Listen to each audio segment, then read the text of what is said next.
നമസ്കാരം, ശ്രീജേഷാണ്, friends academy.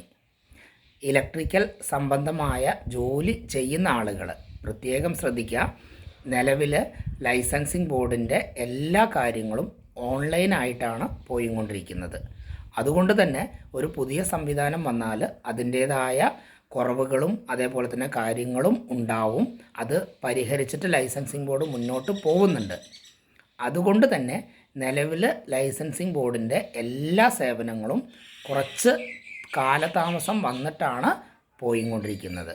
ഉദാഹരണത്തിന് 2023 apprentice വയർമാനായിട്ട് register ചെയ്തവരുടെ പരീക്ഷ ഈ നിമിഷം വരെ, ഇന്ന് 26/2/2025 ഇതുവരെ നടന്നിട്ടില്ല.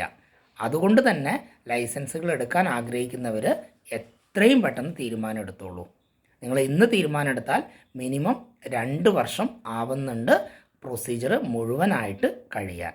അത് പ്രത്യേകം ശ്രദ്ധിക്കുക. Okay, thank you.